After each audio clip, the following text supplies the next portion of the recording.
আল্লাহর পরিচয়টা কি?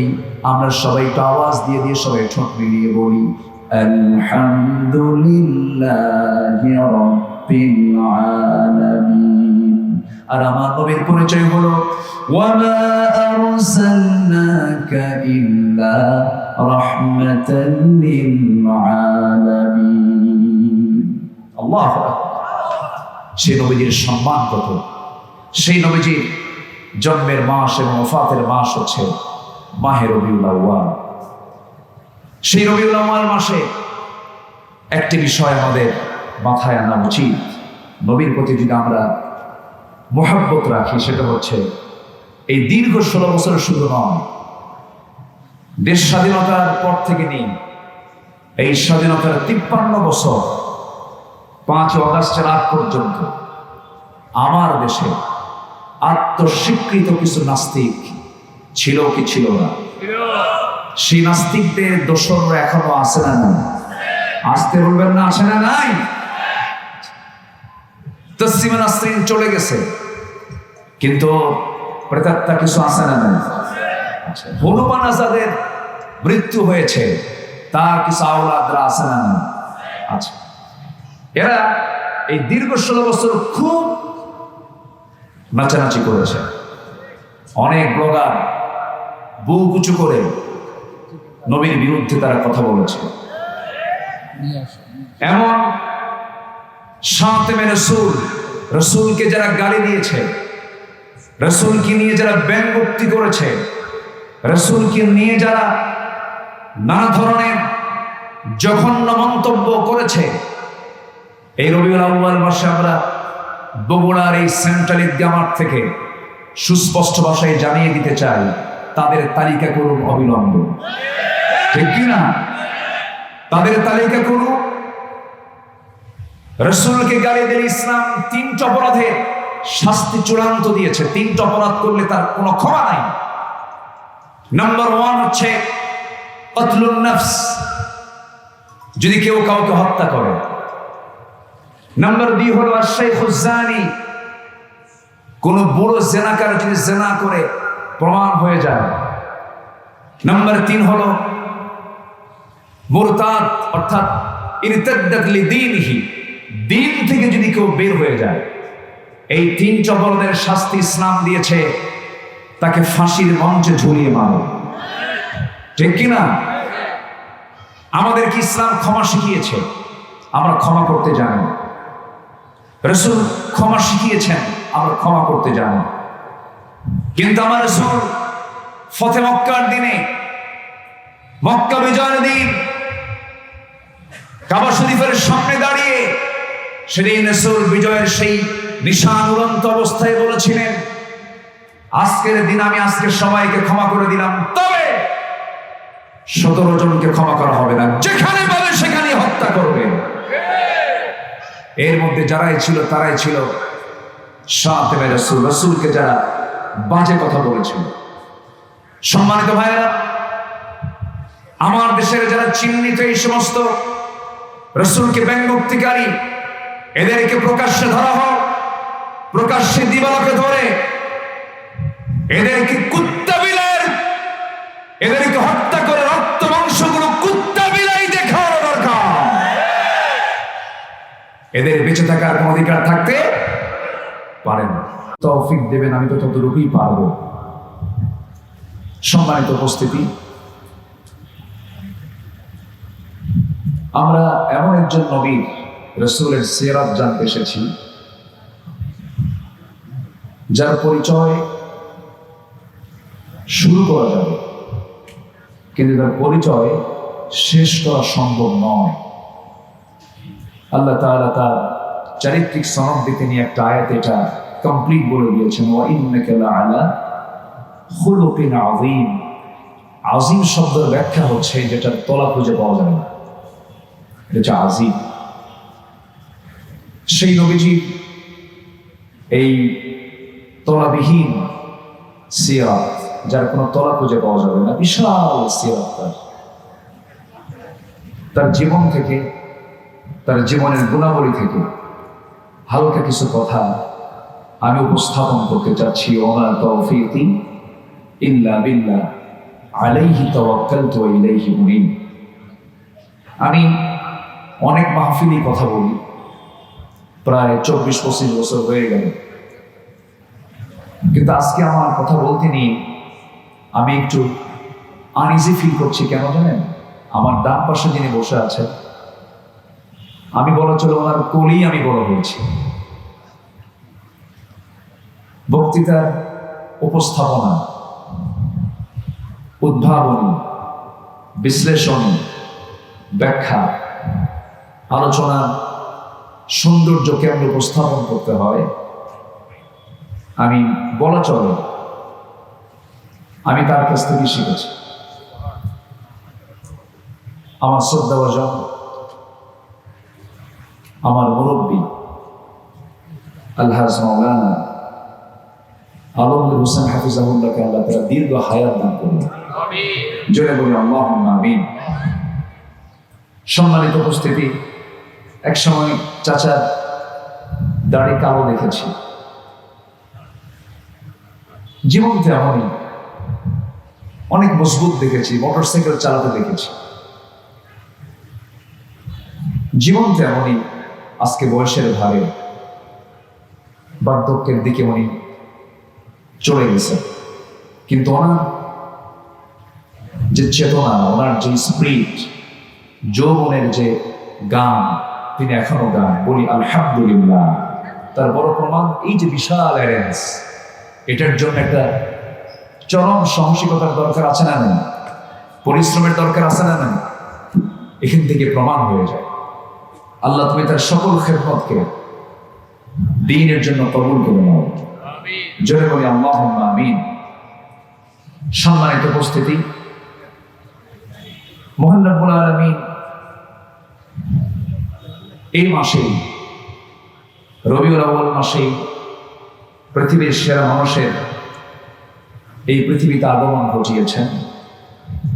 আবার এই মাসেই তার মৃত্যু হয়েছে। এই মাসে তার মৃত্যু হয়েছে। মৃত্যু মানে হলো শোক, আর জন্ম বলতে আমরা কি বুঝাই? আনন্দ বুঝাই। তো আমার দেশে মিলাদুন নবীর একটা প্রচলন আছে। যেরকম চুনতির মাহফিলে গিয়েছিলাম, আগে সেটার নাম বলা দিতে হলো মিলাদুন নবী, এখন এটা মোটামুটি সিরাতুন নবী। এই চিত্র এবার আমি দেখতে পেলাম। আমার নবীর জন্মে আমরা খুশি, ঠিক আছে, জন্ম আগে হয়েছে, মৃত্যুটা তারপরে হয়েছে। তো মৃত্যুটা কি কষ্টের নয়, বেদনার নয়? অবশ্যই বেদনা। সাহাবায়ে কেরাম যখন নবীর ইন্তেকালের খবর যখন জানতে পারলেন, এক একজন পাগলের মতো হয়ে গেল। তো মিলাদের জন্য এত পাগল আমরা। নবীজির জন্ম হয়েছে, সাহাবায়ে কেরাম যে তার মৃত্যুর সময় যে শোকাহত হয়েছিলেন, তারা যে কেঁদেছিলেন, এই বিষয়টা তো অনেকে ফরওয়ার্ডে নিয়ে আসেন না। সম্মানিত হাজিরিন, আমার নবীর যেদিন ইন্তেকাল হলো, ইসলামের দ্বিতীয় খলিফা, যিনি ইসলাম গ্রহণের পূর্ব মুহূর্তে রাসূলকে মারার জন্য প্রস্তুতি নিচ্ছিলেন, সেই রাসূল ইন্তেকাল করলেন। সবচেয়ে অস্থির দেখা গেছে যে সাহাবীকে, তিনি হচ্ছেন সাইয়েদনা ওমর ফারুক রাদিয়াল্লাহু তাআলা আনহু। আমার নবী যখন ইন্তেকালের সংবাদ যখন সাহাবীদের কানে কানে চলে গেছে, সাইয়েদনা ওমর ফারুকের কানে যখন চলে গেল, তিনি তরবারি বের করলেন। তরবারি বের করে বলছেন, যে আমাকে বলবে রাসূল ইন্তেকাল করেছেন, রাসূল দুনিয়া থেকে বিদায় নিয়েছেন, আমি তাকে দুনিয়া থেকে বিদায় করে দেব, তাকে কেউ থামাতে পারে না। প্রচন্ড অস্থিরতায় ভুগছিলেন। মোটামুটি 3 দিন পর্যন্ত চরম অস্থিরতা বিরাজ করছিল, তাকে কেউ থামাতে পারে নাই। সাইয়েদনা আবু বকর সিদ্দিক রাদিয়াল্লাহু তাআলা আনহু তার সামনে গিয়ে একটা আয়াত পড়লেন, ওয়ামা মুহাম্মাদুন ইল্লা রাসূল قد خلت من قبله رسل ওমর তুমি কি আয়াতটা ভুলে গেছো? শুধু রাসূল নন, এর আগে যত রাসূল এসেছেন সব তো দুনিয়া থেকে গত হয়েছে। সাইয়েদনা বেলাল বিন রাবাহ রাদিয়াল্লাহু তাআলা আনহু নবীর ইন্তেকাল হওয়ার পর থেকে শুরু করে নিয়ে তার শোক সারা জীবনে কাটে না।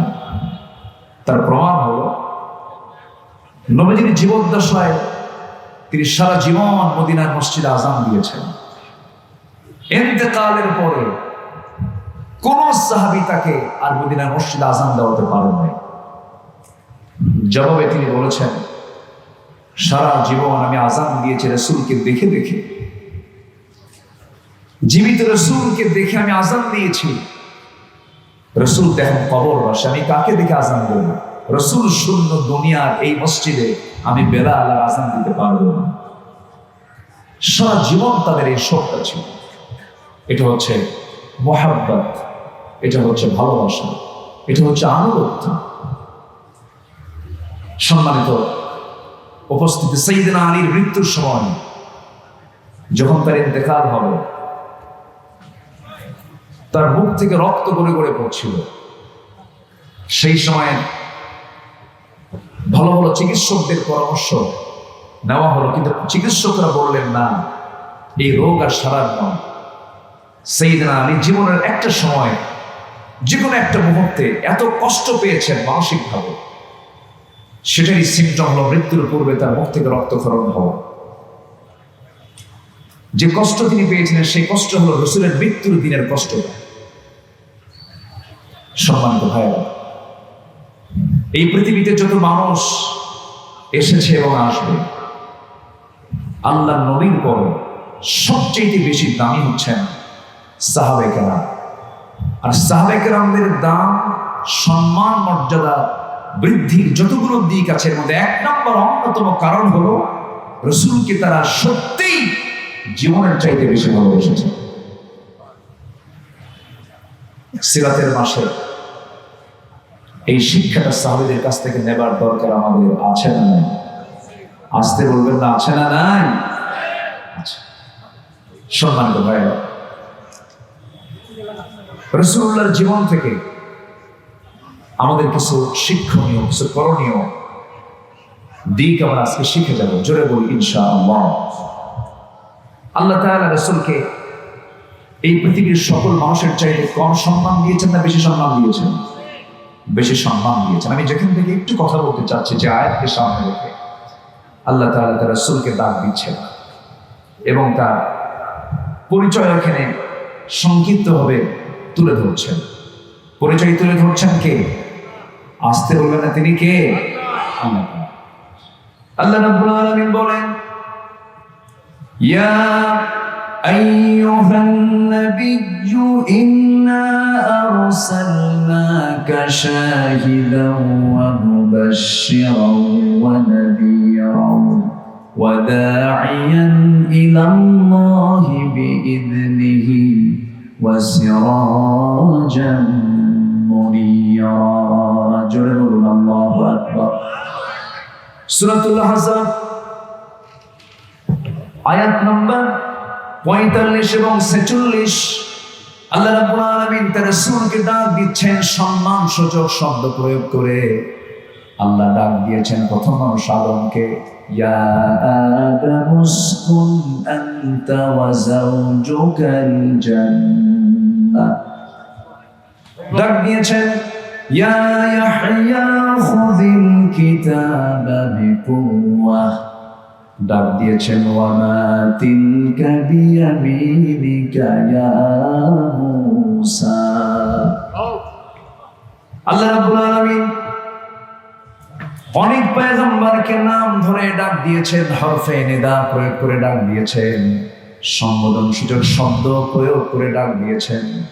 কিন্তু যে কোরআন নবীর উপরে নাজিল হলো, নাজিল করা হলো যে নবীর উপরে, সে আল্লাহ রাব্বুল আলামিন সেই নবীকে গোটা কোরআনে একটা বারো তার নামটা ধরে রাখেন নাই। আমার বন্ধুগণ, রাসূলকে ডাক দিয়েছেন কেমন করে? ইয়া আইয়ুহাল মুযাম্মিল কুমিল লাইলা ইল্লা কালিলান নিসফাহু আও ইনকুস মিনহু কালিলা আও জিদ আলাইহি ওয়া রাত্তিলিল কুরআনা তারতিলা। জোরে বলুন আল্লাহু আকবার। আরেক জায়গায় বলছেন ইয়া আইয়ুহাল মুদাসসির কুম ফাআনজির ওয়া রাব্বাকা ফাকাব্বির ওয়া সিয়াবাকা ফাতাহহির ওয়ার রুজজা ফাহজুর। আল্লাহ রাব্বুল আলামিন আরেক জায়গায় বলছেন ইয়া আইয়ুহান নাবিয়্যু জাহিদিল কুফফার والمنافقين واغلظ عليهم ومأواهم جهنم। আল্লাহ রাব্বুল আলামিন আরেক জায়গায় বলছেন ইয়া আইয়ুহার রাসূল বাল্লিগ মা উনজিলা ইলাইক। আল্লাহ রাব্বুল আলামিন রাসূল সম্বোধন করেছেন, নবী সম্বোধন করেছেন, মুদাসসির সম্বোধন করেছেন, মুজাম্মিল সম্বোধন করেছেন, কিন্তু একটা বার সরাসরি আল্লাহ তার রাসূলের নাম নেন নাই। জোরে বলি আল্লাহু আকবার। আমার ভাইরা, আল্লাহ রাব্বুল আলামিন এক জায়গায় ইসমুহু আহমদ বলেছেন, আরেক জায়গায় বলছেন মুহাম্মাদুর রাসূলুল্লাহি ওয়াল্লাযীনা মাআহু আশিদ্দাউ আলাল কুফফারি রুহামাউ বাইনাহুম তারাহুম রুকআন সুজদান ইয়াবতাগুনা ফাদলান মিনাল্লাহি ওয়া রিদওয়ানা سيماهم في وجوههم من أثر السجود। জোরে বলুন আল্লাহু আকবার। নাম নিয়েছেন কিন্তু সঙ্গে সঙ্গে সিফাত অ্যাডজেক্টিভ প্রয়োগ করে দিয়েছেন। যে আল্লাহ তাআলা তার রাসূলের সম্মান এত উচ্চকিত করেছেন, তার নাম উচ্চারণ করতে আল্লাহ রাব্বুল আলামিন সম্মানসূচক শব্দ প্রয়োগ করেছেন আল্লাহ নিজে। আল্লাহর পরিচয়টা কি? আমরা সবাই একটু আওয়াজ দিয়ে দিয়ে সবাই ঠোঁট মিলিয়ে বলি আলহামদুলিল্লাহি রাব্বিল আলামিন। আর আমার নবীর পরিচয় হলো ওয়া মা আরসালনাকা ইল্লা রাহমাতাল লিল আলামিন। আল্লাহু আকবার। সেই নবীর সম্মান কত! সেই নবীজির জন্মের মাস এবং ওফাতের মাস হচ্ছে মাহে রবিউল আউয়াল। সেই রবিউল আউয়াল মাসে একটি বিষয় আমাদের মাথায় আনা উচিত, নবীর প্রতি যদি আমরা মোহাব্বত রাখি, সেটা হচ্ছে এই দীর্ঘ 16 বছর শুধু নয়, দেশ স্বাধীনতার পর থেকে নিয়ে এই স্বাধীনতার 53 বছর 5 অগাস্টের আগ পর্যন্ত আমার দেশে আত্মস্বীকৃত কিছু নাস্তিক ছিল কি ছিল না? সেই নাস্তিকদের দোসররা এখনো আছে না নাই? আসতে বলবেন না, আছে না নাই? তসলিমা নাসরিন চলে গেছে, কিন্তু প্রেতাত্মা কিছু আছে না নাই? হনুমান আজাদের মৃত্যু হয়েছে, তার কিছু আওলাদরা আছে না নাই? আচ্ছা, এরা এই দীর্ঘ 16 বছর খুব নাচানাচি করেছে। অনেক ব্লগার বুক উঁচু করে নবীর বিরুদ্ধে তারা কথা বলেছে। এমন শাতিমে রাসূল, রাসূলকে যারা গালি দিয়েছে, রাসূলকে নিয়ে যারা ব্যঙ্গোক্তি করেছে, রাসূলকে নিয়ে যারা নানা ধরনের জঘন্য মন্তব্য করেছে, এই রবিউল আউয়াল মাসে আমরা বগুড়ার এই সেন্ট্রাল ঈদগাহ মাঠ থেকে সুস্পষ্ট ভাষায় জানিয়ে দিতে চাই, তাদের তালিকা করুন অবিলম্বে। ঠিক কিনা? তাদের তালিকা করুন। রাসূলকে গালি দিলে ইসলাম 3টা অপরাধে শাস্তি চূড়ান্ত দিয়েছে। 3টা অপরাধ করলে তার কোনো ক্ষমা নাই। নাম্বার 1 হচ্ছে কতলুন নফস, যদি কেউ কাউকে হত্যা করে। নাম্বার 2 হলো আশ-শাইখুজ জানি, কোন বুড়ো জেনাকার যদি জেনা করে প্রমাণ হয়ে যায়। নাম্বার 3 হলো মুরতাদ, অর্থাৎ ইরতাদ্দাত লিদীনিহি, দিন থেকে যদি কেউ বের হয়ে যায়। এই 3 অপরাধের শাস্তি ইসলাম দিয়েছে, তাকে ফাঁসির মঞ্চে ঝুলিয়ে মারো। ঠিক কিনা? আমাদের কি ইসলাম ক্ষমা শিখিয়েছে? আমরা ক্ষমা করতে জানি। রাসূল ক্ষমা শিখিয়েছেন, আমরা ক্ষমা করতে জানি। কিন্তু আমার রাসূল ফতে মক্কার দিনে, মক্কা বিজয়ের দিন, কাবা শরীফের সামনে দাঁড়িয়ে সেদিন রাসূল বিজয়ের সেই নিশান উড়ন্ত অবস্থায় বলেছিলেন, আজকের দিন আমি আজকে সবাইকে ক্ষমা করে দিলাম, তবে 17 জনকে ক্ষমা করা হবে না, যেখানে বলে সেখানে হত্যা করবে। এর মধ্যে যারাই ছিল তারাই ছিল সাথে রাসূল, রাসূলকে যারা বাজে কথা বলেছিল। সম্মানিত ভাইরা, আমার দেশের যারা চিহ্নিত এই সমস্ত রাসূলকে ব্যঙ্গোক্তিকারী, এদেরকে প্রকাশ্যে ধরা হোক, প্রকাশ্যে দিবালোকে ধরে এদেরকে কুত্তা বিলাই, এদেরকে হত্যা করে রক্ত মাংসগুলো কুত্তা বিলাই দেখানো দরকার। এদের বেঁচে থাকার কোন অধিকার থাকতে পারে না। সম্মানিত ভাইরা, সম্মানিত বন্ধুগণ, রাসূলকে আমরা সরাসরি দেখিনি, কিন্তু রাসূলকে সরাসরি না দেখলেও এই উম্মতের সম্মান মর্যাদা অন্য উম্মতের চাইতে কম না বেশি? শুধু বেশি না অনেক বেশি। আমরা হলাম উম্মতে ওয়াসাতা। উম্মতে ওয়াসাতা, সূরা বাকারার 143 নম্বর আয়াত। আল্লাহ তাআলা এই আয়াতটাও সেট করেছেন এমন জায়গায়, সূরা বাকারার আয়াত সংখ্যা হলো 286।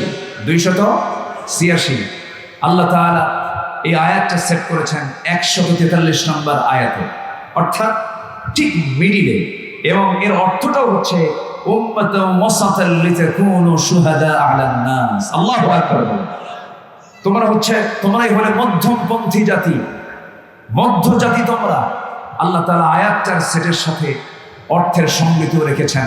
আলাইহা 19, কোরআন 19 সংখ্যার উপরে প্রতিষ্ঠিত, এবং কোরআনের এইটা সংখ্যা তথ্যের যে অপূর্ব সমন্বয়, পৃথিবীর কোন লোকের পক্ষে এমন মজবুত গ্রন্থ রচনা করা সম্ভব নয়। কোরআন কার নাজিল করা কিতাব? আসতে বলবেন না, কার নাজিল করা কিতাব? আল্লাহর নাজিল করা কিতাব। এই কিতাবের বিরুদ্ধে কথা বলা হয়েছে। ইসলামকে নিয়ে, রাসূলকে নিয়ে, আলেম ওলামাদেরকে নিয়ে দীর্ঘ 16 বছর ষড়যন্ত্র করা হয়েছে। ধর্মের ব্যবসা আমরা করি না। ধর্মের ব্যবসা তারাই করে যারা নিজে বাঁচার জন্য দাড়ি কেটে মাথার চুল কালো বানান, লজ্জায় মাথা নিচু হয়ে যায়, দেশের শীর্ষস্থানে 1 নম্বর ধনীর তালিকায় সে, অথচ বাঁচার জন্য করলোটা কি? দাড়িটা কাটলো, মাথার চুল কালো বানালো, নৌকায় চললো, কিন্তু নৌকার ভেড়ে না। সারা রাত নৌকায় ছিল, কোস্টগার্ড ধরে ফেললো। কোস্টগার্ড ধরছে আইনমন্ত্রীকে, আইনমন্ত্রীকে ধরে নিয়ে যাচ্ছে। এখন আইনমন্ত্রী বলছে, আমার একা ধরো কেন? ও যে দরবেশ বসে আছে, দরবেশ কই? ওর তো মুখে দাড়ি নাই, তো ওটাই দাড়ি কাটছে। শুধু আমি বলবো, ওরে নিয়ে বলবো। ইমানদার যদি হয়, আরেক ভাইকে বাঁচানোর চেষ্টা করে, ঠিক কি না? এই সমস্ত ইতিহাস থেকে শিক্ষা আমাদের জন্য আছে না নাই? সম্মানিত ভাইরা, আবার আরেকজন বাঁচার জন্য সিলেটে গিয়া সীমান্ত পার হবে, বাঁচার জন্য করলো কি? শেষমেশ জায়গা পাইল না, কলার পাতায় হলো তার ঠিকানা। কি দেখেন নাই? কলার পাতায় ঠিকানা হলো। সিলেটবাসীকে ধন্যবাদ জানাচ্ছি, তারা মোটামুটি সাইজ করছে, বিসি আউট রাখেন। এই কালামানি বুক উঁচু করে দম্ভ করে বলতো, আমি নিজে সাইদিকে ফাঁসির রায় দিয়েছি। ইতিহাস থেকে শিক্ষা নাও, যে আল্লাহ ফেরাউনকে ছাড়ে নাই, নমরুদকে ছাড়ে নাই, আবু জাহেলকে ছাড়ে নাই, তোমাদেরকেও ছাড়ে নাই। আল্লাহ তোমাদেরকে উত্তম পুরস্কারে পুরস্কৃত করেছে। আল্লাহ আছেন না তাই? আমরা একটু ধৈর্যহীন হয়ে পড়েছিলাম। ফেরাউন হায়াত পেয়েছিল 1600 বছর, আর আমরা ফেরাউনের হায়াত পাইছিলাম হলো 16 বছর। কয় বছর? আমাদের ফেরাউনের টাইম ডিউরেশন কত? 16 বছর। আর মুসার কওমের ওই উম্মতের জন্য ফেরাউন পেয়েছিল হায়াত কত বছর? 1600 বছর। 1600 বছর আর 16 বছর। সম্মানিত ভাইয়েরা, আমরা সহজেই পেয়েছি একটা সুন্দর পরিবেশ। বলি আলহামদুলিল্লাহ, জোরে বলি আলহামদুলিল্লাহ। সম্মানিত ভাইয়েরা, আমাদেরকে কাজ করতে হবে। পেয়েছি সময়, এই সময়টাকে কাজে লাগানোর দরকার আছে না? পৃথিবীতে মূল্যবান জিনিস হলো দ্য টাইম, সময়। আল্লাহ রাব্বুল আলামিন বলেন, আল্লাযী খালাকাল মাউতা ওয়াল হায়াতা লিয়াবলুয়াকুম আইয়ুকুম আহসানু আমালান ওয়া হুয়াল আজিজুল গফুর। জোরে বলুন আল্লাহু আকবার। তিনি সেই মহান সত্তা যিনি মৃত্যু এবং জীবন সৃষ্টি করেছেন, যেন তিনি বুঝে নিতে পারেন তোমাদের মধ্যে কোন কোন বান্দাগুলো ভালো আমল করে যেতে পারে। ভালো আমলের জন্যই তো আমরা আসছি। কোন লোকটা শ্রেষ্ঠ? আল্লাহ রাব্বুল আলামিন জবাব দিচ্ছেন। যারা পারেন ঠোঁট মিলিয়ে বলুন, আমার মুখের আপনার মুখের আয়াত, ঘরের আয়াত, কোন আয়াত? এই আয়াতগুলো প্রত্যেকটা মুসলমানের মুখস্থ থাকা উচিত। সবাই বলুন, ওয়ামান আহসানু কাওলাম মিম্মান দাআ ইলাল্লাহ ওয়া আমিলা সালিহান ওয়া ক্বালা ইন্নানী মিনাল মুসলিমিন। জোরে বলুন আল্লাহু আকবার। তার চাইতে উত্তম কথা কার হতে পারে? যে মানুষকে আল্লাহর দিকে ডাকে এবং নিজে ভালো আমল করে এবং বুক উঁচু করে বলে আমি একজন মুসলমান, আমি একজন কি বলেন মুসলমান। এই বুক উঁচু করে বলতে পারাটাই হলো ইমানের সবচাইতে বড় পরিচয়। সারা জীবন অনেকে স্লোগান দিয়েছ, আমরা সবাই মুজিব সেনা, ভয় করে না, বুলেট বোমা। কই তোমরা কই গেলা? আল্লামা সাঈদী যে আল্লাহর ওলি ছিলেন, এতে বিন্দু পরিমাণ কোনো সন্দেহ আমার হয় না। কত আগে থেকে বলেছিলেন, আমি সরাসরি শুনেছি, এমন একটি সময় আসবে এই জালিম শক্তি পালানোর জন্য একটি ইঁদুরের গর্ত খুঁজে পাবে না। কথা কি বাস্তব হয়েছে? বাংলার জমিনে বাস্তব হয়েছে। এমন গাছের গোড়ায় এমন নারায়ণী দেব, মামুর বাড়ি দিল্লি গিয়ে পড়ল। কথা কি বাস্তব হয়েছে? পড়ছে কোথায় গিয়ে? আল্লাহ তুমি আল্লামা সাঈদীর গোটা জীবনকে তুমি আল্লাহ কবুল করে নাও, কবরটাকে জান্নাতের নূর দিয়ে মুনাফফার করে দাও। আমি গত 17 আগস্ট আল্লামা সাঈদী ফাউন্ডেশনে গিয়েছিলাম। গত 17 আগস্টে সেখানে একটা বিশাল সমাবেশ হয়েছিল। ওনার এলাকার মানুষ আমাকে যে কি পরিমাণ ভালোবাসে কাউকে দেখা লাগবে না। সুখরঞ্জন বাড়িটাই যথেষ্ট। সুখরঞ্জন বাড়ি আমাদের প্রোগ্রামে চলে আসছে। এসে প্রায় ঘন্টাখানেক আমরা কথাবার্তা বললাম। তো বললাম, দাদা বাবু আপনার সবই তো ঠিক ছিল। ওনার বক্তব্য হচ্ছে, আমার জীবন যাবে, আমি সাঈদীর বিরুদ্ধে কথা বলতে পারবো না। এটা হিন্দু মানুষ, শুধু ইমানটা নাই, কিন্তু ইমানের যত গুণ সব গুণ আল্লাহ তাআলা তার মধ্যে দিয়েছেন। ওয়াকুলু কাওলান সাদীদা ইউসলিহ লাকুম আ'মালাকুম ওয়া ইয়াগফির লাকুম যুনুবাকুম। আমি তাকে বললাম যে আপনার যে অবদান, আপনার যে ভূমিকা, এদেশের অনেক আলেমের এই ভূমিকা নেই, ঠিক কিনা বলুন? আপনার যে ভূমিকা, এই ভূমিকাটা এদেশের অনেক আলেমের নেই। এই সাহস আলেমরা রাখে না, বরঞ্চ আল্লাহ খেতাব দেওয়ার জন্য জোর করে আপনারা যারা প্ল্যান করছেন, আল্লাহর খেতাব প্রত্যাশী, যে লোকটা গণজাগরণ মঞ্চে গিয়ে বুক উঁচু করে বলল, আমি আমার জীবনের শ্রেষ্ঠ কাজ করতে পেরেছি গণজাগরণ মঞ্চে এসে, সেই লোকটাকে আমরা প্রমোট করতে চান। যারা দীর্ঘ 16 বছর বিগত সরকারের অধীনে থেকে যে সমস্ত টুপিওয়ালা দাড়িওয়ালারা সুযোগ সুবিধা গ্রহণ করেছেন, তারাই হচ্ছে সবচাইতে বড় মুনাফিকের বাচ্চা। আমরা ক্ষমা করতে জানি,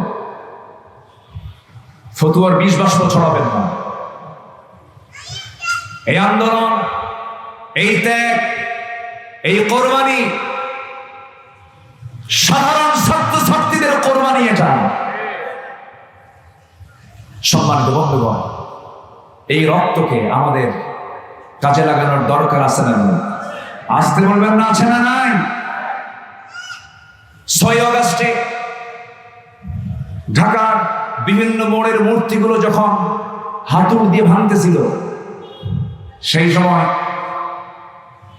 বলা হলো ডক্টর ইউনূসকে লক্ষ্য করে যে এই যে মূর্তিগুলো ভাঙতেছে, এ ব্যাপারে আপনার কমেন্ট কি? উনি বললেন, এই প্রশ্ন আমাকে করেন কেন? যার মূর্তি ভাঙতেছে তার মেয়েকে প্রশ্ন করেন, তার জন্য সে দায়ী।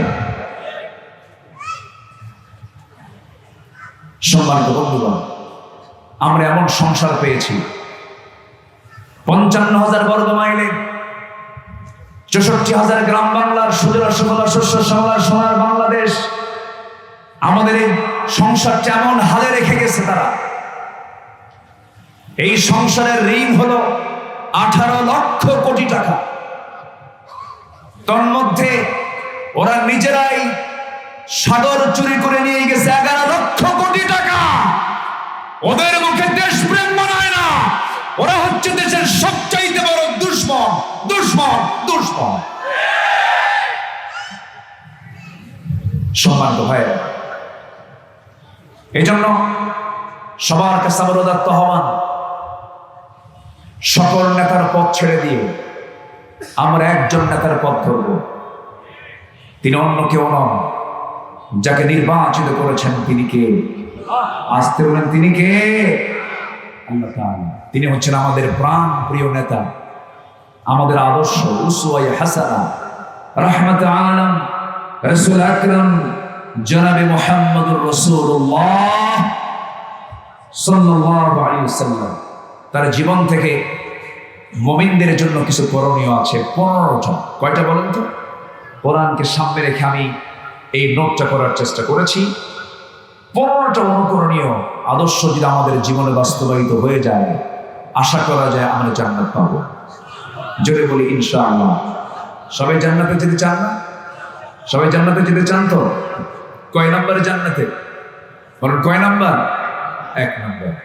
1 নম্বর জান্নাত তো বহু বড়। সর্বনিম্ন যে জান্নাতটা, সেই জান্নাতটার এরিয়া হবে 10টা পৃথিবীর মতো একটা জান্নাত। জোরে বলি সুবহানাল্লাহ। 10টা পৃথিবীর মতো একটা জান্নাত, সর্বনিম্ন জান্নাত থেকে এই জান্নাত দেওয়া হবে। শুধু 7 দিনে 1 দিন সুন্নাত নামাজ পড়ে আসতে চান।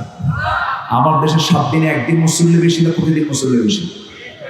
7 দিনে 1 দিন। দুঃখজনক বিষয়গুলো, 18 কোটি মুসলমান বাংলার জমিনে, কিন্তু ফজরের মুসল্লির দিকে যদি আমরা তাকাই, নিজের গ্রামের দিকেও যদি তাকাই, 4.5 লাখ মসজিদের দিকে যদি তাকাই, মসজিদের আবাদ হয়েছে, কিন্তু সেই আবাদটা হলো মসজিদ সুন্দর হয়েছে, কিন্তু মুসল্লি সুন্দর হয় নাই। মসজিদগুলো পাকা পাকা হয়েছে, ইমান কাঁচা হয়ে গেছে। এই যে সামনে পূজা আসবে, পূজার মধ্যে কিছু যুবক চলে যাবে, পূজার মণ্ডপে যাবে, সেখানে গিয়ে নারিকেলের নাড়ু খাবে। এমন বুজুর্গ আমার দেশে আছে না? নাই? আমি পূজা মণ্ডপের বিরোধিতা করছি না। পৃথিবীতে একটা ধর্মই, যে ধর্মের সকল ধর্মের মানুষ নিরাপদ, সে ধর্মের নাম হলো ইসলাম। ঠিক কিনা বলেন? পৃথিবীতে একটা দিন যেটা আল্লাহর পক্ষ থেকে মনোনীত, ইসলাম। ইসলামই পারে সকল ধর্মের স্বাধীনতা, সম্মান অক্ষুণ্ণ রাখতে। আল্লাহু আকবার। লাকুম দীনুকুম লা ইকরাহা ফিদ্দীন। কিন্তু প্রশ্ন হলো, মন্দির আমরা পাহারা দেব, মুসলমানের দায়িত্ব আছে। অন্য ধর্মের সংখ্যালঘু মুসলমান যদি সংখ্যালঘু বলবো না, ওরা আমাদের ভাই, আলহামদুলিল্লাহ বলে, আমার দেশের নাগরিক তারা, ওদেরকে সিকিউরিটির দায়িত্ব ইসলাম আমাদেরকে দিয়েছে। কিন্তু এর মানে আপনি যেতে পারবেন না, কারণ তাদের এটা ধর্মীয় কাজ। এই দিকে লক্ষ্য করে বিশ্বদ্রষ্টা কবিগুরু ডক্টর আল্লামা ইকবাল বলেছেন, শিকোয়া জবে শিকোয়ার মধ্যে তিনি বলেছেন, উनको तहजीब ने हर बंद से आजाद किया, लाके काबे से सनम खाने में आबाद किया। নব্য যুগের সভ্যতা মোহে কেটে ফেললে সব বাঁধন, মসজিদ ছেড়ে মন্দিরে গিয়া বাসা বেঁধেছ হায় এখন। বিজাতীয় কোন সংস্কৃতি লালন করা যাবে না, সিরাতেও থাকা যাবে না, সুরতেও থাকা যাবে না। ম্যাক্সিমাম যুবকদের আজকে মাথার চুল থেকে শুরু করে নিয়ে পার দিকে তাকায় দেখবেন কোনটাই কিন্তু ঠিক নাই। মাথার চুলগুলো, দুই সাইডের চুলগুলো কেটে চামড়া বের করা, পিছনের চুলগুলো কেটে চামড়া বের করা, মাথার উপরে একদম গোল কইরা সেন্ট মার্টিন দ্বীপ আছে না, নাই বলেন তো? যখন বলা হয় যুবক তুমি ডিজাইনটা পাইলা কই, কে মেসি, তুমি কে? আমি নেইমার, তুমি কে? কুত্তা। যেরকম নাউজুবিল্লাহ। আচ্ছা, গায়ের শার্টটা এটাও ছোট, পরনে যে পাজামা প্যান্ট, সেই প্যান্টটাও পরার কোনো সাইজ বাইজ নেই। নতুন প্যান্ট কিনে আনে হাঁটু ফাটা, আছে না? হাঁটু ফাটা প্যান্ট, মানে খেয়ে ফেলছে মনে হয়, ইঁদুর মনে হয় খাইছে। হাঁটু ফাটা প্যান্ট, প্যান্টটা পরে হলো শুধু নাভির নিচে না আরো নিচে? বলেন, নাভির নিচে না আরো নিচে? এত নিচে পড়ে সীমান্ত বর্ডার, যে কোনো মুহূর্তে অঘটন করতে পারে। অনেকদিন আগে মসজিদে ঢুকছে নামাজ পড়তে, এক ছেলে দেখি এরকম শার্ট আর প্যান্ট পরে নামাজে দাঁড়াচ্ছে। পিছনে যে প্রথমে তো মসজিদে ঢুকে 2 রাকাত নামাজ পড়তে হয়, এই সুন্নাহ আমরা মানবো, জোরে বলি ইনশাআল্লাহ। খুতবা হোক, যেটাই হোক না কেন, মসজিদে ঢুকি কয় রাকাত নামাজ? 2 রাকাত নামাজ পড়েছেন মুহাম্মদ সাল্লাল্লাহু। লাল বাতি জ্বলাকালীন অবস্থা এগুলো দেখার দরকার নেই, সুন্নাহ আমরা আগে মানবো, জোরে বলি ইনশাআল্লাহ। তো আমি ওর নামাজ, ওর পোশাক দেখে ভাবলাম একটু নামাজটা পরে ধরি, নামাজটা আগে দেখি। তো শার্ট ওই রকম মার্কা, প্যান্ট ওই রকম মার্কা। রুকুতে যখন গেল, রুকুর ঠেলায় দিকে শার্ট উপরে, প্যান্ট নিচের দিকে, মাঝখানে নাই। তো ভাবলাম এই তো রুকু, দেখে শেষ দেয় কি হয় দেখি। শেষ দেয় যখন গেছে তখন দেখি প্যান্ট খুলে আন্ডার প্যান্ট বেরোচ্ছে। বলেন তো এটা কি উম্মতে মুহাম্মাদের কোন পোশাকের চিত্র হতে পারে? আসতে বলবেন না হতে পারে? রবিউল আউয়ালের এই মাসে যুবক শ্রেণীদেরকে বলতে চাই, তোমার সূরাত এবং সিরাত হতে হবে একজন ব্যক্তির, তিনি হচ্ছেন মুহাম্মদ সাল্লাল্লাহু আলাইহি ওয়াসাল্লাম। প্রত্যেক মসজিদে, যে মসজিদ আপনি দেখবেন ফজরের মুসল্লি দিয়ে মসজিদ ভরে গেছে, ভাবতে হবে ওই পল্লী, ওই জন, ওই গ্রাম হচ্ছে একটা আদর্শ গ্রাম। আমাদের এই চিন্তা মাথায় রেখে কাজ করার দরকার আছে না নাই? আমার বন্ধুগণ, বৈরী আবহাওয়ার মাঝে অনেকে এসেছেন। খুব অল্প সময়ে আমার নবীজি জীবন থেকে মুমিনদের জন্য অনুকরণীয়, অনুসরণীয় 15টা আদর্শ আমি সংক্ষিপ্ত করে উপস্থাপন করার চেষ্টা করছি। নাম্বার 1, আমরা যখন দাওয়াতটা দিতে যাব, নবীজির মতো দাওয়াত দেব, ভুল করে না প্রজ্ঞার সাথে? প্রজ্ঞার সাথে ভুল করে নয়, অনুত্তম পন্থায় নয়, উত্তম পন্থায় দাওয়াত দিতে হবে। এবং রাসূলকে আল্লাহ তাআলা স্পেশালি রাসূলকে এক বচন শব্দ করে করে শুধু রাসূল কি বলছেন, কি সুন্দর করে বলছেন।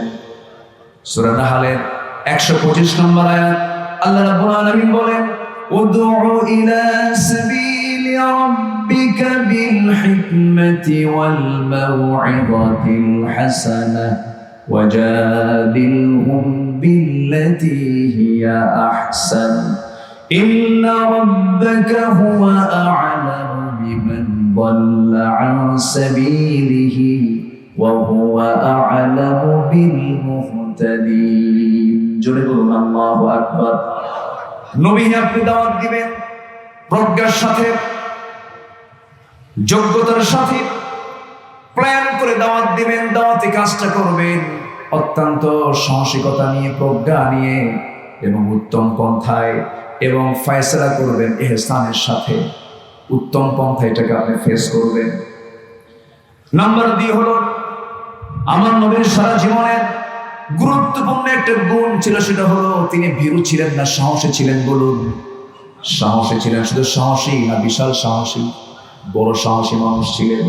আল্লাহ রাব্বুল আলামিন তার ব্যাপারে এক বছর শব্দ প্রয়োগ করে এক জায়গায় বলছেন, সূরা হিজর আয়াত নাম্বার 94, ফাসদা' বিমা তু'মার ওয়া আ'রিদ 'আনিল মুশরিকিন। জোরে বলুন আল্লাহু আকবার। হে রাসূল, আপনি প্রকাশ্যে শুনিয়ে দেন যা আপনাকে আদেশ করা হয়েছে। মুশরিকদেরকে পরোয়া করবেন না, মুশরিকদেরকে পাত্তা দিবেন না, বরঞ্চ জাহিদিল কুফার ওয়াল মুনাফিকিন, আপনি কাফেরদেরকে, মুনাফিকদের বিরুদ্ধে জিহাদ করবেন, সাথে মুশরিকদেরকে আপনি পাত্তা দিবেন না, শিরকের বিরুদ্ধেও কথা বলবেন আপনি, এবং দোয়া করবেন। আমি আল্লাহ আপনাকে দোয়া শিখিয়ে দিচ্ছি।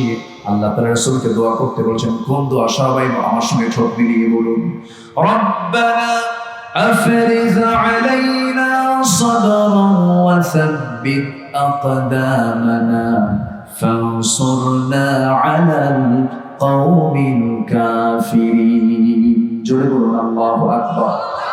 নাম্বার 3 হলো তিনি ছিলেন ধৈর্যের পিরামিড। এত পরিমাণ ধৈর্য আল্লাহ রাব্বুল আলামিন তাকে দান করেছেন। নূহ আলাইহিস সালাতু ওয়াস সালাম আল্লাহর কাছে বিচার চেয়েছেন তার উম্মতের কাছে। মূসা আলাইহিস সালাতু ওয়াস সালাম আল্লাহর কাছে বিচার চেয়েছেন তার উম্মতের, আল্লাহর কাছে বিচার চেয়েছেন তার উম্মতের জন্য। এরকম করে সব নবী উম্মতের প্রতি মোটামুটি ম্যাক্সিমাম নবী খেপে গেছেন, লেগে গেছেন। কিন্তু আমার নবীজি তায়েফবাসীকে প্রতিশোধ নিয়েছেন না ক্ষমা করে দিয়েছেন? আস্তে কথা না, ক্ষমা করে দিয়েছেন। কারণ আল্লাহ রাব্বুল আলামিন এক জায়গায় বলছেন, ওয়াল কাযিমিনাল গায়জ ওয়াল আফিনা আনিন নাস ওয়াল্লাহু ইউহিব্বুল মুহসিনিন। জোরে বলুন আল্লাহু আকবার। যারা ক্রোধকে সংবরণ করবে এবং মানুষকে যারা মাফ করে দেবে, আল্লাহ তাআলা সেই সমস্ত মুহসিন বান্দাদেরকে দারুণ ভালোবাসেন। আমার নবীজি যতগুলো গুণ ছিল এর মধ্যে সবচেয়ে বড় গুণ হলো ধৈর্য। এই ধৈর্যের মানসিকতা একজন ইমানদারের জীবনে সবার আগে থাকতে হবে। পরিবারেও ধৈর্য লাগে, সমাজেও ধৈর্য লাগে, নেতৃত্ব ধৈর্য লাগে, প্রত্যেকটা কাজে, ব্যবসা বাণিজ্য ধৈর্য লাগে, চাকরিতে ধৈর্য লাগে, সব জায়গায় সব কিছু আগে না, ধৈর্য আগে, ধৈর্য আগে দরকার। ফাসবির কামা সাবারা উলুল আজমি মিনার রুসুল ওয়ালা তাস্তাজিল লাহুম। সূরা কাহফের 35 নম্বর আয়াতে আল্লাহ রাব্বুল আলামিন বলেছেন, হে রাসূল আপনি ধৈর্য ধারণ করুন যেমন ধৈর্য ধারণ করেছিলেন দৃঢ় প্রতিজ্ঞ রাসূলরা। আপনার আগের যারা রাসূল তারা ধৈর্য ধরেছেন। আপনি তাড়াহুড়ো করবেন না, বিজয় তো আমি আল্লাহ নিজে আপনার হাতে উঠায় দেব। জোরে বলুন সুবহানাল্লাহ। আলা ইন্না নাসরাল্লাহি কি বাঈদ না করিব, বাঈদ না করিব, করিব। বাঈদ বলেননি, করিব বলেছেন। করিব তা কি বলে? খুব নিকটে, খুব নিকটে। ইসমে ফাইলে মুবালাগা, সবচেয়ে বেশি নিকটবর্তীকে করিব বলা হয়। আল্লাহ রাব্বুল আলামিন এই যে বিজয়টা দিয়েছেন, এই বিজয়টা দিয়েছেন একমাত্র, কেবলমাত্র, শুধুমাত্র তিনি কে? জোরে বলেন, তিনি কে? ওই যুবকদের সিনা থেকে ভয়টা দূর করে দিয়েছেন তিনি কে? আল্লাহ তাআলা। স্বরাষ্ট্রমন্ত্রীকে পুলিশ অফিসার দেখায়, স্যার একটা করে গুলি করি, একটা মরে, আর বাকিগুলো দৌড়ায় না, বাকিগুলো আরো আগায় আসে। ইল্লা তানফিরু ইউআযিবুকুম আযাবান আলীমান ওয়া ইস্তাবদিল কওমান গায়রাকুম ওয়া লা তাদুররুহু শাইআ। পালায় নাই আলেমরা, পালায় নাই দেশের জাতি, পালায় নাই আমাদের সন্তান ছাত্ররা, সবাই ঝাঁপিয়ে পড়েছিল। বিজয় দিয়েছেন কে? সম্মানিত ভাইরা, সেই বিজয়কে প্রকৃতি বিজয়ের রূপ দেওয়ার জন্য আমাদের সামনে আরো কিছু কাজ আছে। এর মধ্যে অন্যতম কাজ হলো এই জমিনটাতে যে আইন কায়েম করতে হবে, যে বিধান কায়েম করতে হবে, সেই বিধানটা কার বিধান? আসতে বলবেন না, কার বিধান? এই জমিন আল্লাহর বিধান কায়েমের জন্য আল্লাহর সঙ্গে আমাদের কন্ট্রাক্ট হলো, আমরা আল্লাহর কাছে জান এবং মাল দেব, আল্লাহ আমাকে আপনাকে জান্নাত দিবেন। আমাদের সামনে এই বাকি কাজ পূরণ করার জন্য সবাইকে আল্লাহর জমিনে দিন কায়েমের জন্য জান মাল কুরবান দিতে রাজি আছেন? রাজি আছেন? কোন কোন ভাইরা দুহাত উঁচু করে আল্লাহকে সাক্ষী রেখে দেখায় যায়?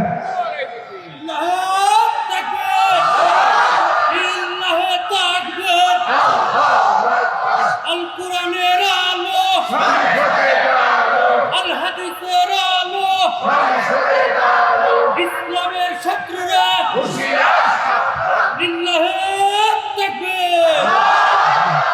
আল্লাহ কবুল করুন, জোরে বলি আমিন। আমার সময় শেষের দিকে, আর একটু সময় আমি পেয়েছি। সময় লাগবে? আরো সময় লাগবে? সবাই শুনতে রাজি আছেন? এই বছর না সামনে বছর? এই বছর বলি আলহামদুলিল্লাহ। জি, আমরা মেজাজি হব না ধৈর্যশীল হব? ধৈর্যের পিরামিড হয়েছিলেন মুহাম্মদ সাল্লাল্লাহু আলাইহি ওয়াসাল্লাম। এবং আল্লাহ তাআলা নৈকট্য হাসিলের সর্বোত্তম গুণ হচ্ছে, সবচেয়ে শ্রেষ্ঠ গুণ হচ্ছে সবর। সম্মানিত ভাইরা, নাম্বার 4 যেটা আমি এই আয়াতে উল্লেখ করেছি এর আগে, আমার নবীজির সবচেয়ে বড় অনুকরণীয় দিক হলো রাসূল ছিলেন সুমহান চরিত্র অধিকারী, অতএব সেই চরিত্র আমরা লালন করবো, জোরে বলি ইনশাআল্লাহ। নাম্বার 5, নিজ পরিবারের প্রতি দায়িত্বশীলতা সবচেয়ে বেশি পালন করেছেন এই গুণটা মুহাম্মদ সাল্লাল্লাহু আলাইহি ওয়াসাল্লাম। তার মেয়ে কয়জন ছিল? আমার নবীর মেয়ে কয়জন? 4 জন মেয়ে। সর্বকনিষ্ঠা হলেন ফাতিমা রাদিয়াল্লাহু তাআলা আনহা। আমার নবীজি মেয়েকে বিয়ে দিয়েছেন, কিন্তু মেয়েকে না দেখে থাকতে পারতেন। দেখেন পরিবারের প্রতি কি টানটা। আমার দেশে কিছু মেয়ের বাপ আছে, বিয়ে দেওয়ার পরে কয় যুগ যে যায় নাই মেয়ের বাড়ি, এমন বাবার রেকর্ড আছে না? ভুলে যায়। কিন্তু আমার নবীজি মেয়েকে বিয়ে দিয়েছেন। সিরাত গ্রন্থে পাওয়া যায় তার গোটা জীবনের রেকর্ড, বিয়ে দেওয়ার পরেও তিনি বড় জ্বর 3 দিন পার করেছেন, এমন রেকর্ড নাই। মাঝে মাঝে রাসূল বলতেন, ফাতিমাকে না দেখলে আমি অস্থির হয়ে যাই। পরিবারের প্রতি তিনি যথেষ্ট যত্নশীল ছিল। আমার নবীজি একদিন ফাতিমা রাদিয়াল্লাহু আনহার অপ্রয়োজনীয় কথা দূর থেকে শুনতে পেলেন। নবীজি দৌড় মেরে চলে আসলেন, এসে বলছেন, ফাতিমা তুমি আমার দেহের টুকরা, কলিজার টুকরা, আমি তোমাকে দারুণ ভালোবাসি, তুমি আমাকে দারুণ মহব্বত করো। আমি বাবা, তুমি আমার মেয়ে, কিন্তু তোমার অপ্রয়োজনীয় একটা কথা আমার কানে পৌঁছে গেছে। এমন অপ্রয়োজনীয় কথা যদি আমার কানে না গিয়ে পরপুরুষের কানে চলে যেত, তোমার পর্দার একটু খেলাফ হয়ে যেত। ফাতিমা রাদিয়াল্লাহু আনহা বলেন, ইয়া আব্বাজান, আর কোনোদিন এমন অপ্রয়োজনীয় কোনো কথা পরপুরুষের কানে চলে যাবে না। মেয়েদের কথার মধ্যেও পরপুরুষের জন্য আকর্ষণ আছে না নাই? আসতে বলবেন না, আছে না নাই? অপ্রয়োজনীয় কথাও মেয়েদের বলা জায়েজ নাই। অকুলনা কাওলান মা'রুফা। এবং রাসূল এক জায়গায় বলে দিয়েছেন, যখন তোমরা পরপুরুষের সঙ্গে কথা বলবে, কথার সৌন্দর্য নষ্ট করার জন্য মুখের মধ্যে নখ ঢোকায়া কথা বলবে, যেন তারা তোমাকে অসুস্থ মনে করে, রোগী মনে করে। নবীজি পরিবারের প্রতি যত্নশীল ছিলেন, মেয়েদেরকে খুব মহব্বত করতেন। ফাতিমা রাদিয়াল্লাহু তাআলা একদিন সহিহ হাদিসের বর্ণনা, নবীর কাছে এসে বলছেন, আব্বাজান বিয়ে তো হয়ে গেল, আপনার পছন্দ মতো জামাই আমি পেয়েছি, আমি আমার জীবনের শ্রেষ্ঠ জামাই পেয়েছি, আমি খুবই খুশি। কিন্তু আব্বাজান, আমার স্বামীর ঘর তো নাই, ঘরটা কাঁচা, মেঝেটাও কাঁচা। আপনি যদি আমার জন্য একটু কাজের মানুষ দিতেন, খাদেমা দিতেন, খুব ভালো হতো। আমার নবীজি বললেন, ফাতিমা, তুমি আমাকে যে কাজের জন্য আমাকে এই মুহূর্তে বললে, আমার মন চাচ্ছে আমি তোমার জন্য একজন খাদেমার ব্যবস্থা করে দেই। কিন্তু তুমি কি কোনোদিন দেখেছো আমার জুতা কেউ হাতে বহন করে না, আমার কাপড় কেউ ধৌত করে না? আমি আমার সারা জীবনের সমস্ত নিজের কাজগুলো নিজেই করেছি। নিজের ঘরটা পর্যন্ত নিজে ঝাড় দেই। আমার নবীজি নিজের কাপড়টাও নিজে সেলাই দিতেন, ছিঁড়ে যেত সুই দিয়ে সেলাই করতেন। তোমার পিতা মুহাম্মদ সাল্লাল্লাহু আলাইহি সাল্লাম যদি নবীর আসন থেকে নিজের কাজ নিজেই সম্পূর্ণ করে, তুমি আমার মেয়ে, তুমি আমার কলিজার টুকরা মেয়ে ফাতিমা। ওরে আমার মেয়ে ফাতিমা, কাজের মানুষের কোনো প্রয়োজন নাই। দুনিয়াতে যদি কিছু পেতে চাও পাবে, কিন্তু দুনিয়াতে যদি একটু ছেড়ে দাও, আখিরাতটা বেশি পেয়ে যাবে। ওরে ফাতিমা, আমি তোমাকে একটা আমল শেখায় দিচ্ছি। আজকের দিন থেকে তুমি একটা আমল করবে। সুবহানাল্লাহ, আলহামদুলিল্লাহ, আল্লাহু আকবার 33 বার করে সকাল সন্ধ্যা পড়বে। এই আমলটা যদি করতে পারো, আল্লাহ রাব্বুল আলামিন তোমার সমস্ত কাজের জিম্মাদার নিজে হয়ে যাবে। এই আমল নিয়ে চলে গেলেন স্বামীর ঘরে। সাইয়েদনা আলীর কাছে কথা যখন কানে চলে গেল, সিফফিন যুদ্ধের সময় যে যুদ্ধটা ছিল সবচেয়ে কণ্টকীর্ণ যুদ্ধ, নিজেদের মধ্যে যুদ্ধ ছিল, দ্বন্দ্ব ছিল। যে সিফফিন যুদ্ধে আম্মার বিন ইয়াসির রাদিয়াল্লাহু আনহু শাহাদাত বরণ করেছেন, ওই কণ্টকীর্ণ দিনে সাইয়েদনা আলী সকাল সন্ধ্যার এই আমলটা তিনি করতে বলেন নাই। আমার বন্ধুগণ, পরিবারের প্রতি দায়িত্বশীলতা আল্লাহ নিজে হুকুম করছেন, ইয়া আইয়ুহাল্লাযীনা আমানু কু আনফুসাকুম ওয়া আহলিকুম নারা। সূরা তাহরীম 6 নম্বর আয়াত। আল্লাহ নিজে বলছেন, তুমি নিজে বাঁচো, তোমার পরিবারকে বাঁচাও, জাহান্নাম থেকে বাঁচাও। নাম্বার 6 হলো আমানতদারিতা এবং ন্যায় বিচার। আমার নবীর জীবনের অত্যন্ত গুরুত্বপূর্ণ একটা দিক ছিল। মহান রব্বুল আলামিন বলেন, ইন্নাল্লাহা ইয়া'মুরুকুম আন তু'আদ্দুল আমানাতি ইলা আহলিহা ওয়া ইযা হাকামতুম বাইনান নাসি আন তাহকুমু বিল আদল ইন্নাল্লাহা নি'মা ইয়া'iযুকুম বিহি। সূরা নিসা আয়াত নম্বর 58। আল্লাহ রাব্বুল আলামিন আমানত রক্ষার ব্যাপারে তাকিদ দিয়েছেন। আমানতটা রক্ষা করতে হবে, বিচারটা ন্যায় রাখতে হবে। আমার বন্ধুগণ, বিগত 16 বছর যে বিচারটা পাইছি, খুব ন্যায় বিচার পাইছি আমরা। শিবিরকে মানুষ মনে করে না ওরা। আবার কোন নেতা বলছে যে পরিচয় দিলে কি হতো, গোপন কেন করা হলো? তোমার ইতিহাস দেখো নাই? বিশ্বজিৎ একটা হিন্দু ছেলে, তাকে শিবির ট্যাগ লাগায় তাকে দুনিয়া থেকে বিদায় করে দিয়েছে। হিন্দু ছেলে, সে তার পরনের প্যান্ট খুলে দেখিয়েছে, আমি একটা হিন্দু, তোমরা আমার গোপনাঙ্গ দেখো। সেও রেহাই পায় নাই তাদের আক্রমণ থেকে। বেশি মাতব্বরি করে পরামর্শ দাও। যে শব্দটিকে তারা ব্যান করেছিল, সেই শব্দটা আল্লাহ তাআলা ব্র্যান্ড বানায় দিয়েছেন। আমি কে, তুমি কে, কি মনে নাই আপনাদের? মনে নাই? সম্মানিত ভাইয়েরা, আল্লাহ ধরেন না, সহজে ধরেন না, ধরলে আল্লাহ ছাড়েন না। কখনো ভাবে নাই, ফেরাউনও ভাবছিল যে আমাকে এই দড়িয়ে চুবুক খেয়ে মরতে হবে। এরা ভাবে নাই যে আমাদের এই করুণ পরিণত হবে। এই ইতিহাস থেকে আমাদের শিক্ষা নেওয়ার দরকার আছে না নয়? আল্লাহ তাআলা শিক্ষা নেওয়ার তৌফিক দান করুন, জোরে বলি আমিন। ন্যায় বিচার একটি স্বাধীন রাষ্ট্রের একটা গুরুত্বপূর্ণ দিক। সকল স্বাধীনতা নিশ্চিত করার আগে জাতিকে দিতে হবে কথা বলার স্বাধীনতা। এরা 16টি বছর এই ওয়াজ মাহফিল, তাফসীর মাহফিলের মঞ্চে এসে জুলুমটা করেছে। এরা হামান ফেরাউনকে হার মানিয়ে দিয়েছে। মঞ্চে উঠলি আমাদের কাছে ওহী নাযিল হতো, বলতো হুজুর ওয়াজ করা যাবে না। কি ওয়াজ করবে? কি ওয়াজ করবো আমরা শিখাই দেবো। কি ওয়াজ?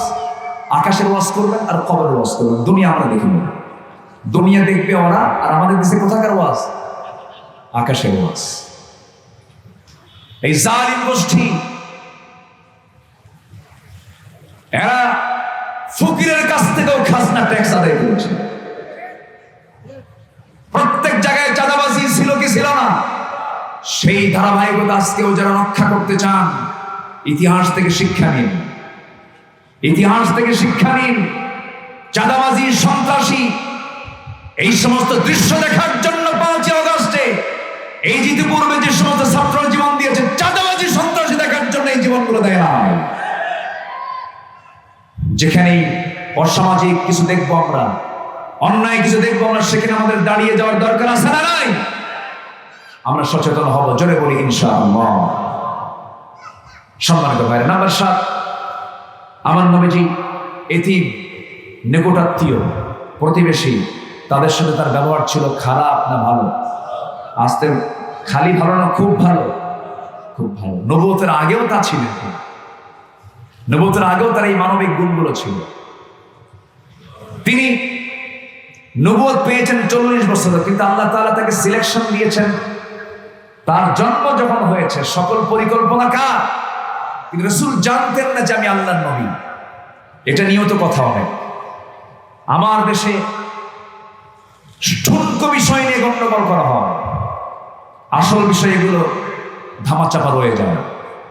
আমার নবীজি জন্ম থেকেই যদি জানতেন আল্লাহর নবী, তাহলে গায়েবের মালিক কি রাসূল বলেন না?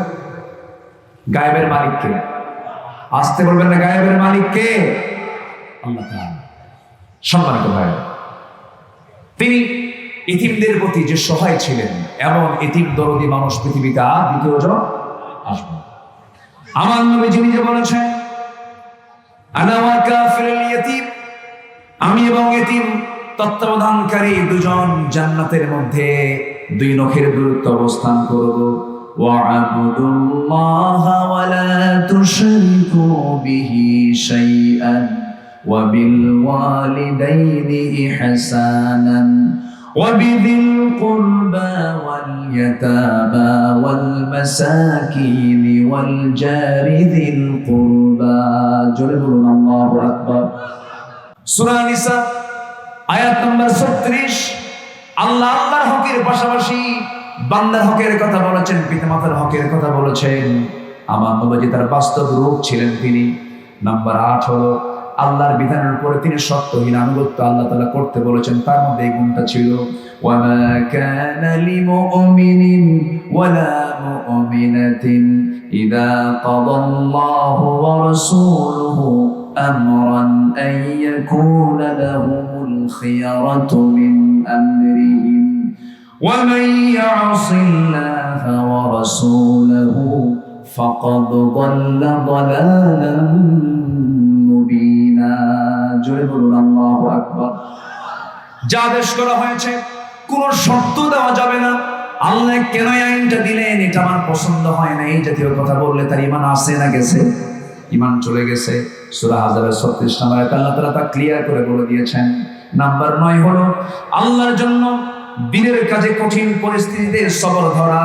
আল্লাহ রাব্বুল আলামিন বলছেন, ফাসবির আলা মা ইয়াকুলুন ওয়াসাব্বিহ বিহামদি রাব্বিকা ক্বাবলা তুলুইশ শামসি ওয়া ক্বাবলা গুরুবিহা। জোরে বলি আল্লাহু আকবার।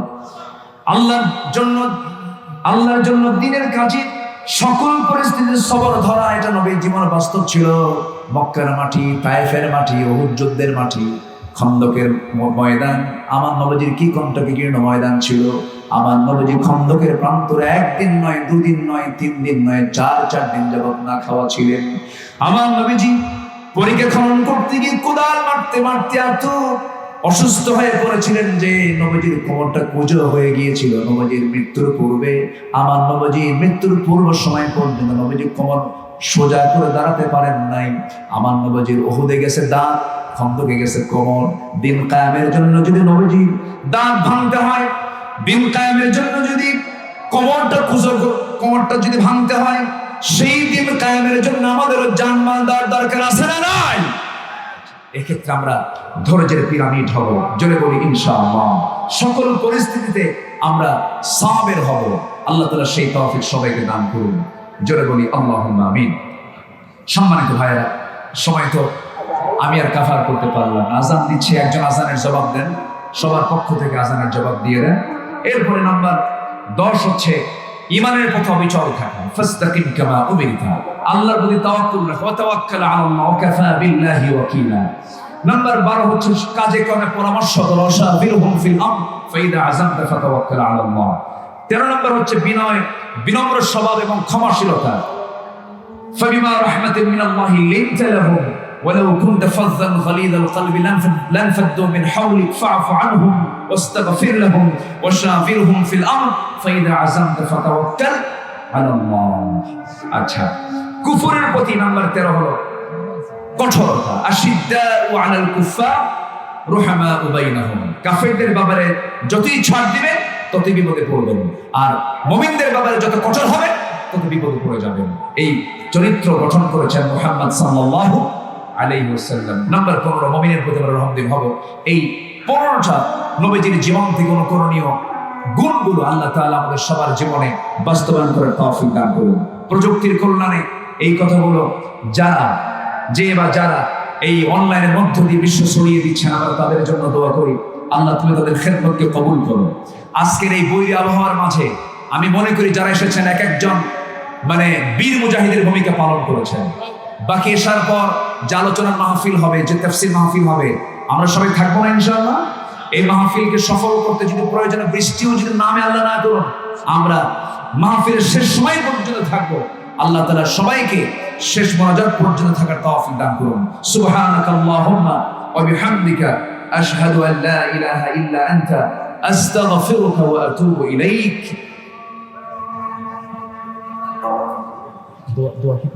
শুকরান, জাযাকাল্লাহ।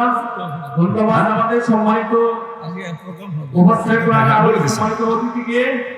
জি, আসসালামু আলাইকুম ওয়া রাহমাতুল্লাহি ওয়া বারাকাতুহু। আমাদের নামাজ হবে।